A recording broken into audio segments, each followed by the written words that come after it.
when have you ever, and we're in this stage now where, you know, you've had these things where comics or, you know, people rushing to comics and stuff like that on stage, approaching them. And I'm not saying that this has never happened in the past, but it seems like it's been a little bit frequent. How has that changed how you perform? And is it something where, you know, you just got to be aware? Once again, your subject matter determines what you bring to you. Yeah. Right. Yeah. So you got a comic on stage trashing Trump. There's a Trump supporter who didn't make it to the insurrection in January.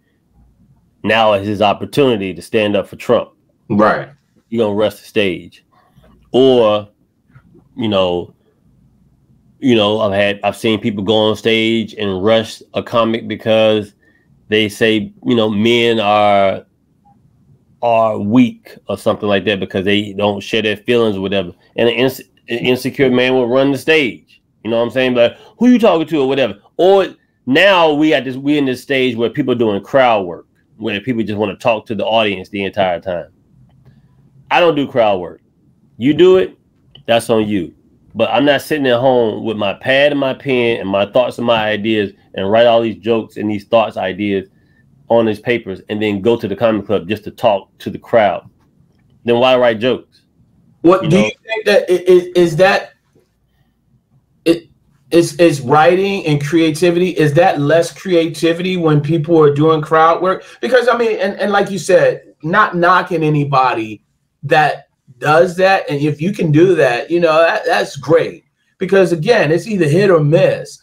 And some people that, you know, will do crowd work, will start off telling jokes and then, you know, sort of deviate from that if they feel that it's not connecting, and now turning the crowd to crowd work and stuff. And I think that is very, very challenging back then, and it is to this day. But do you think that when people do crowd work, that takes away from the skill of being able to write and be creative? Crowd work used to be for the host. Yes. Of the show. Come out and say, how's everybody doing? Welcome to the show. We're going to have a great show for you. What's your name, sir? To get the crowd warmed up. The host was the one that did the crowd work to get the crowd warmed up. There are comics, Gerald, that are amazing at crowd work. This cat named Ian Bagg, his whole set is crowd work. But it's a skill that he has honed. It is what he does. Another comedian named Jeff Garcia, amazing at crowd work. This guy named Jimmy Brogan, who opens up for Jay Leno. He's 150 years old, but he does crowd work. Amazing at it. Tony Rock, great at crowd work. And that's where it stops for me. Then you got people like putting out comedy specials with crowd work, all crowd work. And it's like, I don't want to see you talk to the audience the whole time. That's like, you know what? That's like asking you to tune into my radio show on Saturdays, 10 a.m. to 1 p.m. on the Bottom Line Sports Show on Sirius XM NBA Radio, channel 86, and on your Sirius XM app. That's a shameless plug, but again, that's what I do. That's like me expecting you to listen to the show and stay connected to the show where we just talking to guests. I mean, talking to callers, taking callers. Yeah. You know, that's not a show. It's not a show. It's not a show. It's not a show. It's lazy, but that's what we're doing now. But not, and it's also, they're doing it to a detriment because now the audience comes to shows thinking I can be a part of the show now. It's dangerous to jump into the crowd, dog. Like to jump into the crowd and start talking, because if you can't control it and you get swallowed up by it, you can't get the crowd, you can't get control back. Because once you lose it, it's over. Yeah. You know, you're very knowledgeable about sports and stuff, and you know, we were in the middle of the season talking about football and your beloved San Francisco 49ers. Do you ever mix into your act sports and talk about it? Because I do a joke about how I say sports is the only job where when the coach gets fired, he has to come out and give a press conference to explain he's unemployed. That's the only. I've never seen any job. The dude that work at Walmart in the electronic department don't have to say, first of all, we're gonna say thank you to Walmart for giving me the opportunity to work here. It's my fault. I asked for a morning shift, thinking I would be able to get up early, and I just was not able to pull it off. But I'm just gonna take some time to spend with my family, and before I get back into it, I've been contacted by some other places. Target has reached out to me. Best Buy has reached out to me, but right now I'm just gonna sit back and hang out with my family. Right? No other job, but an NBA, NFL, football, basketball coach has to come out and say, "Yeah, first of all, let me just say thank you to the organization. I messed up." And then you gotta take questions. I gotta field questions on why I don't have a job anymore. Everybody in that room got a job except you now. The ball boy got a job. The little Mexican janitor in the back, he still got his job.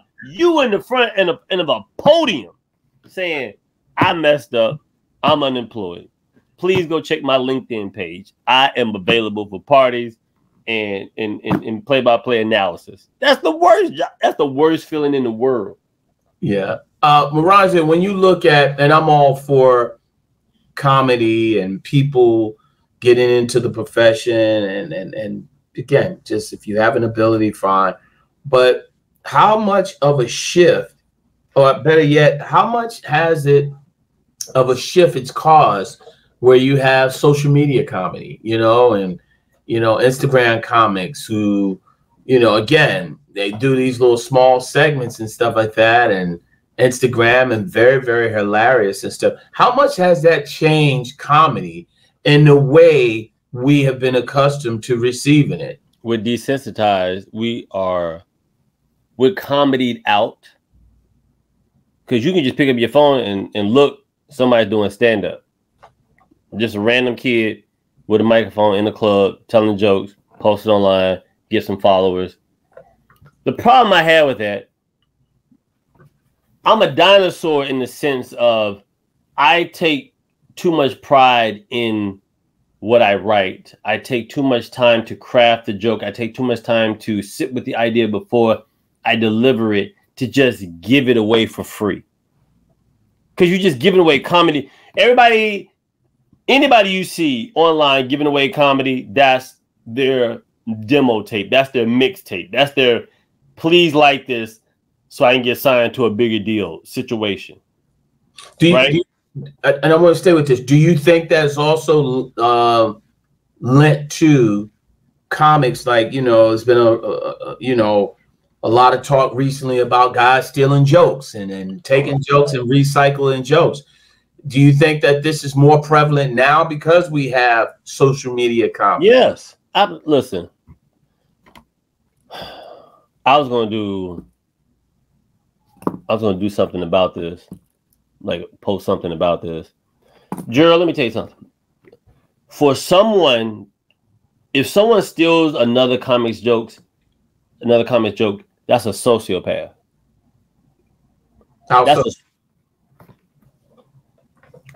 If you go on stage and you deliver a joke that's not yours, and you deliver it like it's yours, you're crazy. I'm on stage. You on stage. You like, man, I went to the store and this happened, and you didn't do any of those things, and you take credit for it. Yeah. You revel in the reward of your jokes are your children. Your jokes are your ideas, your thoughts. These are the things that are going to get you paid. These are the things that's going to help you build your career. These are the things that are going to help you get established. These are the things that people will identify you as. Yo, so-and-so has a joke about such and such, right? If you do that joke and then someone bigger takes it, because that's what always happens, older comics, well-established comics, will have people go to comedy clubs, sit in the back of a comedy club, watch young comics perform, write down those jokes, take it back to the bigger name comic and say, yo, what do you think of this joke? Oh, I like that. Now craft it to make it mine. I know it. I've seen it. It's happened to me.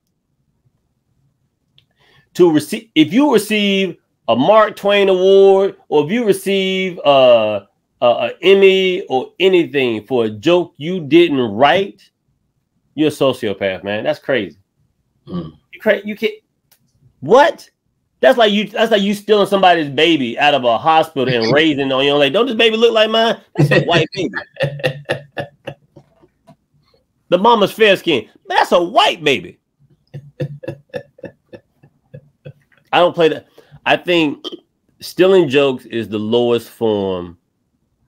That's the low bar for us in comedy. Whatever the lowest thing is someone can do on the basketball court, catch somebody, undercut somebody when they come down, or when somebody shoot, you put your foot out so they land on your leg, on your foot, and twist the ankle or whatever. Whatever the equivalent of that is, that's what stealing jokes is in the comedy world. It's dirty, it's underhanded, and the rule is whoever gets on TV first is their joke. It's not fun. That's why I say I write about what I know, I write about what I've been through, and I tell stories. You can't steal if you steal one of my stories, good luck. Good luck, heifer. Good luck trying that shirt on. My shirt is tight. I'm a small dude. But Maronzio, before I let you get on out of here, there's been so much over the course of time in regards to the GOAT. Obviously he's been sitting around Anthony Edwards and his comparison to Michael Jordan, which I think is ludicrous. You really think it's ludicrous? Yeah, I think it is. Come on, this kid he's 22. He needs to steal more. That's not fair. That's not fair. Here's the issue I've always had when people say that's the next coming to Michael Jordan. Whoever they've ever said is the next Michael Jordan, they never pan out. Exactly. Harold Miner. Oh my God, Harold Miner is somewhere crying because all they say that's Baby Jordan. Yes, exactly. Harold Miner averaged more than 10 points in the NBA. He had knee problems and stuff, but the situation with LeBron, like, where do you stand on that? And I believe that. Where do you stand on that? You ready? I don't think LeBron James has ever been given a fair shot to just become LeBron James. LeBron came into the league and they were like, we got to find. The league has always been trying to find somebody to replace Jordan. That's the first mistake. You can't replace air. Is essential. You can't. Michael Jordan is rare. It's a mineral. It's gold. It's uranium. It's platinum. It's rare. You don't have a lot of it. It's rare. No one ever said, instead of comparing this 6'9" linebacker, because LeBron James should have went straight to Pittsburgh and came off the corner with Kevin Green. Instead of saying, yo, let's compare this 6'9" kid that's 280 pounds to a 6'6" dude. They never gave him that opportunity. They just always said, is he better than Jordan? Is he better than Jordan? Is his numbers the same? It's not fair to him. LeBron James is LeBron James. You'll never see another LeBron James ever in your life. Well, let me ask you this then. I don't believe that there's a greatest of all time, because I think with the eras, I mean, it's different eras of basketball. And then, like there was one time I'd say, okay, well, look, if you say Wilt Chamberlain, if you say Bill Russell was the greatest because all the rings, well, he played on a great team, but then that's knocking Wilt Chamberlain. Now, I think, obviously, God rest both of their souls, Bill Russell is an all-time great. And to endure what he had to off the court with so much, racism and segregation and still be able to excel, he is a greatest of all time. Bill Russell is a GOAT. A GOAT. If you're gonna say somebody's a GOAT, Bill Russell is a GOAT. Wilt Chamberlain GOAT. Right? And when you got to go play back, first of all, Bill Russell played in Boston. Yes. Boston hate everything, but they really hate us. Right? Bill Russell played basketball in Boston. I can't imagine how much security needed to be around him to get him to and from games. Was he able to just walk around the streets? Was he able to go to the grocery store? Was he able to go to the mall? Was he able to just have a regular life during that time period? No. Yeah. No. Yeah. But then even like with, when people talk about LeBron and MJ, and then they always just overlook Kareem Abdul-Jabbar, 30,000 points for a career. He's won at high school, college, pro. That's a GOAT. Lou, look, most people change their jerseys. He changed his name. Yeah. Lou, right? You 45, 23, that's cute. Change your name and still be great. It's definitely Kareem Abdul-Jabbar was great twice with two different names. Get out of here. Yeah. Yeah. Right? Here's another thing, and I know you didn't ask me, but I'm saying it because I just want to put it out there. I don't think it was fair that Shaq bullied Dwight Howard his entire career. Okay, why? He didn't give him a chance to just play. Because guess what? Shaq should have more championships than he has. He only got 4. He only got 4. Why do you feel that? Gerald, who was bigger than Shaq when he played? Nobody. But besides the stadium he played in. Well, I think his ego. His ego clearly, yeah, I could agree with that. In some regards, yes, he should have had more rings. And I think that's something later on in life he would agree with. But Kobe got more rings than him. But, I think the biggest thing is, I've always said, and my buddy David Kane, we talked about the fact is that championships are team accomplishments. Mm-hmm. When you talk about greatness, it's an individual and what they're able to do. Mm-hmm. Like, you got to be lucky. Like, think about the Boston Celtics, right? And if you look at the path that they have been on, from first round series, they didn't have to face a Giannis. They didn't have to face Jalen Brunson. They didn't have to face Jimmy Butler. Like, and even now, they didn't have to face, they're facing a Tyrese Halliburton. They've had a little soft run to the final. Exactly. They've had a very, very soft run compared to Denver, who had to face, Denver came in the first round, and I can't remember who they beat off the top of my head. But you look at what Denver had to go through and then face a Minnesota team in the second round. You can sit back. But, I mean, again, that's just how the cookie crumbles, right? Right. And you can have situations like that where, you think about teams. But I think with an individual award, and when you're talking about greatest of all time, you have to look at guys and say, yeah, that right there,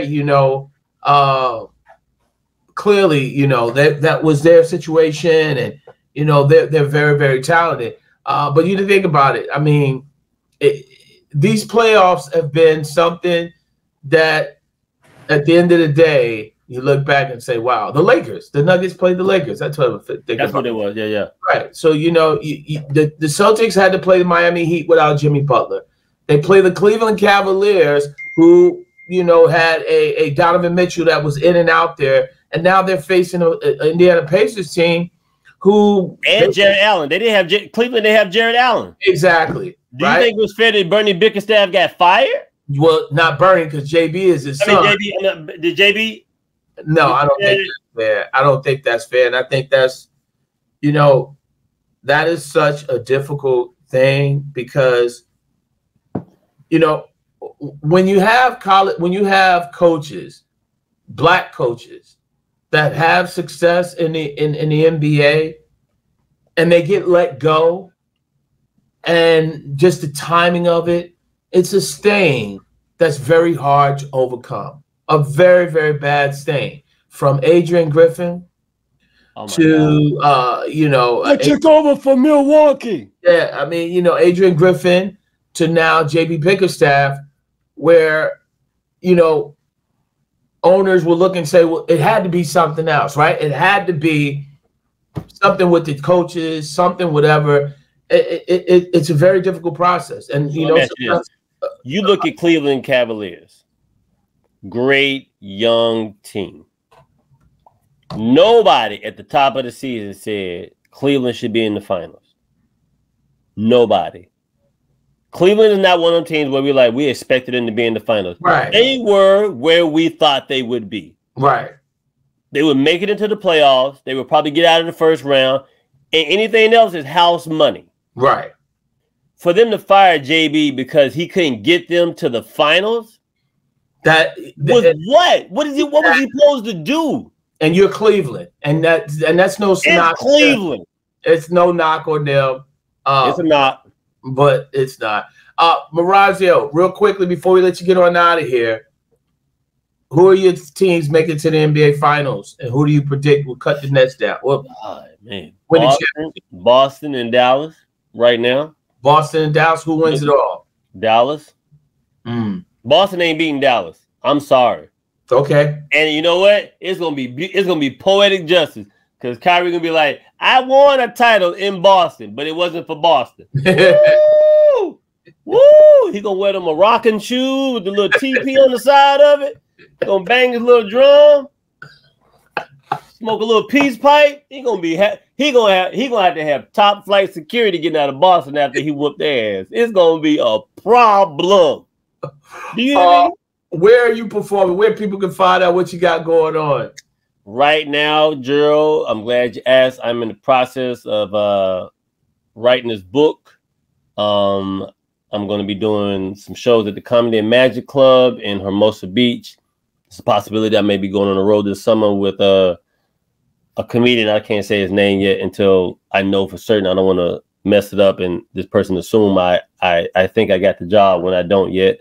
But just in LA, man, working the comedy club, the Laugh Factory, the Comedy and Magic Club, the Ice House. And I'm be on the road, man.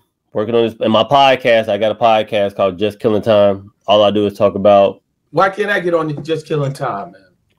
Joe, I'm gonna have my assistant that I don't have reach out to you, and we're gonna get you booked for the. Yo, you need to get a haircut, man, because this Cornell West out hairdo you got. Listen, brother, I'm trying to get the presidency. And Joel Embiid. Oh my God! Listen, that's another one who might be out of Philadelphia. I'm gonna go where it's warmer. It's cold here. They won't give me any help. Tobias Harris is a bum.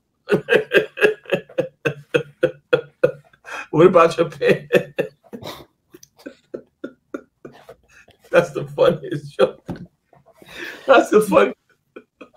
I played for 3.2 million pants for my village. He paying for pay. He got to deal with Jordache.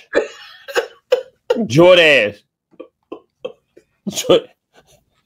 He said he make out of the second round. He gets some free Jordache jeans for life for the Congo. Where can people follow you, Maronzio? At Maronzio Vance on Instagram. That's all my socials. At Maronzio Vance, all of them. Yo, man. Gerald, I want to say thank you, man. Because of you, Gerald, over the years, our friendship, I've been able to meet people I never thought I would meet. I'm friends with Rick Mahorn. I'm friends with BJ Armstrong. Where that money at? You got some money for me, Maronzio? What's going on? I be trying to call BJ just to be his friend. You got some money. You gonna be some friends with some money? Like, BJ, I don't even play basketball. What are you talking about? Where the money at? Who else? Penny, right? Penny? I'm cool with Penny Hardaway. Who thought I would be cool with Penny Hardaway? I met Dwight Howard because of you. Yo. Wendy Williams built ass.